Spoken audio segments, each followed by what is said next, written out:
Ahmad Dhani. Selamat sore, Mas Dhani. Selamat malam, selamat malam. Malam Mas Dhani, dan juga di studio kami sudah ada pengamat politik Mas Arya Fernandes. Selamat malam Mas. Ya, saya lebih dulu ke Prof. Yusril. Prof. Yusril, bisa dijelaskan dulu maksud dari hari ini aktivitas Anda, salah satunya Prof. Yusril adalah mengunjungi Ahmad Dhani. Ini bentuk, sebelum nanti kita berbicara luas ya, sesungguhnya Mas Dhani, Prof. Yusril ini mau berbuat apa untuk Jakarta. Tapi pertanyaan saya awal itu, untuk apa dulu tadi menyambangi ke Ahmad Dhani yang juga merupakan calon atau masuk bursa namanya untuk Gubernur DKI? Ya, pertemuan itu silaturahim antara saya dengan Pak Ahmad Dhani. Saya sangat menghormati beliau. Kita kenal beliau sebagai seorang musisi yang cukup ternama di negara kita ini. Dan seperti kita ketahui, Bapak Ahmad Dhani juga akan maju ke pencalonan Gubernur DKI, dan saya juga salah seorang yang akan maju dalam pencalonan ini. Dan karena itu kita melakukan pertemuan, kita berdiskusi satu sama lain, yang pada intinya adalah bahwa kita akan saling dukung-mendukung satu dengan yang lain. Antara lain Pak Ahmad Dhani punya gagasan bagaimana kalau kita sama-sama memilih satu lembaga survei yang kredibel, yang kemudian melakukan satu survei yang hasilnya, kalau sekiranya kita sepakati bersama lembaga survei itu, hasilnya mengatakan di antara beberapa calon ini si A yang paling kuat untuk menghadapi calon petahana.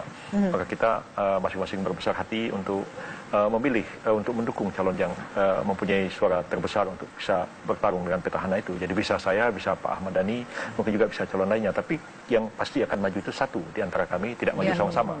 Itu intinya sebenarnya. Pak Yusril, ini pasti ingin mengetahui orang banyak apa yang membuat Pak Yusril datang ke rumah Pak Ahmad Dhani. Tadi sudah ada jawaban bahwa ingin diskusi semacam apa sih yang mengalir tadi pagi antara Pak Yusril juga dengan Ahmad Dhani?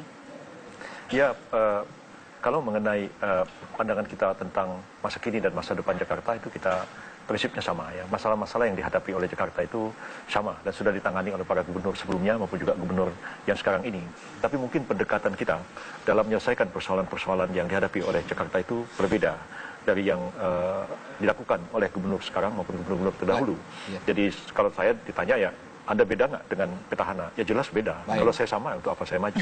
Baik, Prof. Yusril, sebelum nanti kita lebih detail ke sana ya, perbedaan-perbedaan yang akan Anda lakukan untuk Jakarta, saya ke Mas Ahmad Dhani dulu. Mas Dhani, kalau tadi kita lihat kunjungan ini ya, Anda didatangi Prof. Yusril. Ya. Selanjutnya, apakah Anda akan juga kembali mendatangi Prof. Yusril begitu? Perlu itu? Oh ya pasti dong, itu kan adab kita dalam bermasyarakat ya. Jadi kita sebagai hidup sebagai manusia kan memang punya adab sebagai orang Jawa atau adab sebagai orang Islam ya. Jadi kewajiban saya untuk membalas kedatangan itu wajib hukumnya untuk orang Islam maupun sebagai bangsa orang Jawa yang filosofinya juga saya pelajari. Artinya kan akan datang ya, Mas Dhani ya. Nah, kemudian tadi kan Prof. Yusril menjelaskan bahwa ini pasti itu kewajiban ya. Dukung mendukung. Nah, apakah dukung mendukung ini kemudian berdasarkan hasil survei tertinggi misalkan si A, kemudian akhirnya yang nomor 2 tertinggi menjadi wakilnya begitu? Bisa begitu? Iya, karena itu sebuah mekanisme dalam demokrasi berpolitik, juga untuk demokrasi pilgub ya. Itu saya rasa adalah jalan satu-satunya untuk menentukan siapa di antara kami yang terbaik, dan itulah yang akan kami dukung. Jadi kita tidak berdasarkan intuisi. Kayaknya Profesor Yusril atau saya yang terbaik. Bisa saja nanti misalnya Sandiaga Uno nanti yang akhirnya yang terbaik. Yang jelas di antara kami bertiga sampai saat ini ya, itu kita akan saling mendukung siapa saja yang akan kita jadikan orang yang pertama di DKI. Itu. Mas Dhani surprise nggak sih dengan kedatangan? Dan saya juga udah bilang sama... Silakan Mas, silakan. Sebenarnya ya surprise banget sih, surprise banget bahwa seorang Profesor Yusril yang udah kelasnya negarawan ya, di sekelas presiden lah, mau datang ke rumah saya itu sesuatu yang membanggakan, minimal buat mama saya bangga anaknya didatengin oleh Profesor Yusril gitu. Baik. Lebih bangga lagi mamanya kalau berpasangan gitu ya nanti ya. Nanti kita akan melihat pendapat dari Mas Arya Fernandes, tapi kita kembali saat lagi. Sesuatu selama 4 tahun. Ya ini memang kalau mau lihat Prof. Yusril ya juga kasih dulu dong tentunya kesempatan. Prof. Yusril ya. 4 tahun juga untuk menunjukkan Jakarta. Nah, karena ingin melihat itu, kira-kira Prof. Yusril punya apa untuk DKI Jakarta, untuk membuktikan ke masyarakat DKI Jakarta ini? Salah satu contoh misalnya, Kalijodo saja Prof. Yusril. Kalau caranya Ahok kan kemarin seperti itu. Ternyata smooth, kemudian pindah, gusur rata dengan tanah. Kalau Prof. Yusril soal Kalijodo bagaimana? Saya lebih mengedepankan aspek keadilannya. aspek budaya dan kemudian aspek hukum dalam menyelesaikan persoalan-persoalan seperti itu. Kalau kita lihat Kalijodo itu memang baru di zaman Pak Foke ada penetapan daerah itu sebagai kawasan hijau, dan itu pun hanya 11 meter di kiri kali dan sebelah kanannya itu 18 meter. Jadi tidak 4,5 hektar yang dilingkari oleh pemerintah DKI sekarang ini. Dan kalau memang seperti itu keadaannya, maka yang pertama-tama harus dipersiapkan langkahnya adalah siapa saja yang tinggal di situ. Kita data semua kepemilikan mereka atas tanah, status tanah yang mereka duduki, dan kemudian pemerintah DKI itu harusnya dia bicara dengan DPRD, menentukan berapa anggaran yang harus disediakan untuk membereskan Kalijodo ini. Tidak bisa merupakan satu tindakan yang dadakan dan kemudian menimbulkan korban. Walaupun sekarang ya korban fisik di lapangan tidak terjadi, tetapi itu dilakukan dengan cara-cara mengerahkan TNI, mengerahkan Polri dan lain-lain. Dan kalau saya sendiri tidak mau melakukan cara-cara seperti itu, kontras sekali pendekatannya. Jadi prosedur saya penuhi, keadilan saya kedepankan, dan hukum saya tegakkan.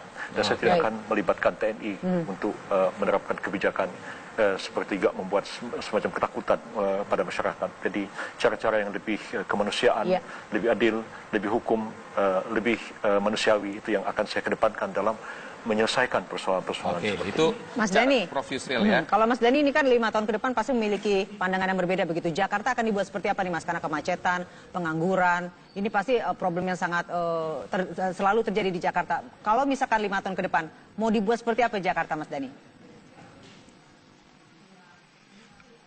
Kalau saya sih dalam program kemacetan saya akan menciptakan sebuah program 10 tahun pembuatan flyover untuk Jakarta.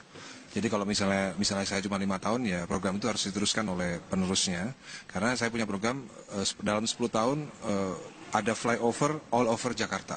Gitu. Dan yang agak ya, yang agak ekstrim yaitu saya akan membuat yang kebijakan zero growth. Jadi tidak ada lagi orang beli mobil, pertambahan mobil. Jadi orang boleh beli mobil asal dia menjual mobil yang lama. Oke. Kecuali dia belum punya mobil. Ya, Mas Dhani, kalau dia belum punya mobil, dia boleh beli mobil. Tapi orang yang udah punya mobil harus dia menjual. Baik, ya. Itu mengatasi kemacetan dan transportasi. Nah, ini soal kepemimpinan, Mas Dhani. Kalau Ahok kan punya gaya kan akhirnya ditakuti tuh sama birokrasinya. Kemudian dengan yang gayanya. Kalau Mas Dhani ini kan biasa bermusik, banyak senyum. Nanti malah bagaimana cara memimpin DKI Jakarta ini yang harus katanya kan sebagian orang mengatakan harus garang ya? Harus agak gila ngurus Jakarta ini. Nah, ini bagaimana Mas Dhani soal kepemimpinan? Tapi nanti Mas Dhani ya, jawabannya kita harus jeda dulu sejenak. Kami kembali. Gubernur DKI masih bersama Prof Yusril dan juga Ahmad Dhani dan Mas Arya Fernandes. Saya ke Mas Ahmad Dhani ini di segmen kita yang terakhir ini, Bapak-bapak. Mas Ahmad Dhani tadi, bagaimana kepemimpinan Anda nih untuk memimpin DKI Jakarta? Leadership. Ya nomor satu kita itu tidak hanya butuh gubernur dan presiden, tapi kita tuh butuh pemimpin yang sekaligus menjadi guru bangsa. Jadi kalau misalnya saya dipercaya menjadi pemimpin DKI, ya tentunya saya bercita-cita untuk menjadi sekaligus guru bangsa yang bisa memberikan contoh yang baik kepada bangsa ini, ya. Karena tentunya saya tidak akan berbicara, tentunya nih saya tidak akan marah-marah di depan kamera. Nomor satu itu pasti itu. Ya nomor dua, karena itu tidak baik untuk pendidikan bangsa dan moral bangsa. Apalagi memaki ibu-ibu di depan TV, ya. Atau kita boleh keras, tapi keras dalam hal ini saya mengidolakan Pak Harto. Pak Harto itu nggak pernah marah-marah di depan TV, tapi dia sangat ditakuti. Jadi menjadi pemimpin yang ditakuti itu penting. Tapi juga, ya gimana? Tapi tidak harus seperti itu lah ya, berkata kasar dan di depan orang banyak. Begitu ya Mas Ahmad. Oke, kalau Prof nanti setelah datang ke rumah Ahmad Dhani dalam waktu dekat akan sowan kemana saja, Prof Yusril? Baik para kandidat yang akan maju dalam pencalonan gubernur DKI ini maupun juga kepada tokoh-tokoh politik termasuk ke tokoh-tokoh partai yang saya belum silaturahim dengan Pak Abu Rizal Bakri dan Pak Yan Farid serta Pak Ibu Megawati Soekarno Putri. Tapi kalau ini sudah selesai minggu ini maka saya akan langsung turun ke rakyat langsung, yaitu ke berbagai tempat, kampung-kampung, pasar-pasar, di mana-mana, yang memang selama ini pun sering saya lakukan, tapi ya tidak terpublikasi secara luas.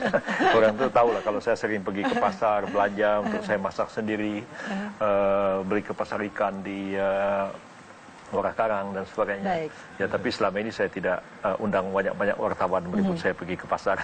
Baik, Prof. Tapi mulai sekarang pasti seolah-olah nanti saya kalau Anda Pasti ke akan pasar, Prof. undang Yusril wartawan, Anda ya. akan diikuti banyak orang karena calon gubernur DKI. Mungkin Baik, itu. penutup Mas Arya.